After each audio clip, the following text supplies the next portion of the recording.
നമസ്കാരം. നിപ്പയിൽ വലഞ്ഞ് വീണ്ടും കേരളം.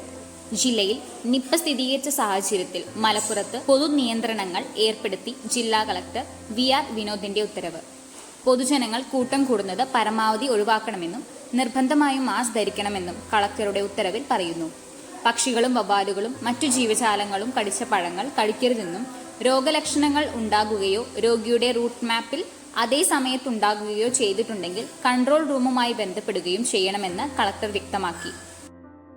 രോഗം ബാധിച്ച് മരിച്ച 14-കാരന്റെ സ്വദേശമായ പാണ്ടിക്കാട് പഠിക്കുന്ന സ്കൂൾ ഉൾപ്പെടുന്ന ആനക്കയം ഗ്രാമപഞ്ചായത്ത് പരിധികളിലും കർശനമായ നിയന്ത്രണങ്ങൾ ഏർപ്പെടുത്തിയിട്ടുണ്ടെന്ന് കളക്ടർ പറഞ്ഞു. പൊതുജനാരോഗ്യ നിയമം, ദുരന്ത നിവാരണ നിയമം എന്നിവ പ്രകാരമാണ് ഉത്തരവ്. ഗ്രാമപഞ്ചായത്ത് പരിധികളിൽ ആൾക്കൂട്ടം പൂർണ്ണമായും ഒഴിവാക്കണം.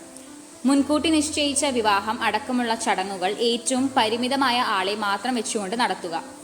മെഡിക്കൽ ഷോപ്പുകൾ ഒഴികെ കടകൾ, ഹോട്ടലുകൾ രാവിലെ 10 മണി മുതൽ വൈകിട്ട് 5 മണി വരെ മാത്രമേ പ്രവർത്തിക്കാനാവൂ. സിനിമാ തിയേറ്ററുകൾ പൂർണ്ണമായും അടച്ചിടും. സ്കൂളുകൾ, കോളേജുകൾ, മദ്രസകൾ, അംഗനവാടികൾ, ട്യൂഷൻ സെന്ററുകൾ തുടങ്ങിയവ പ്രവർത്തിക്കരുതെന്നും മന്ത്രി കൂട്ടിച്ചേർത്തു.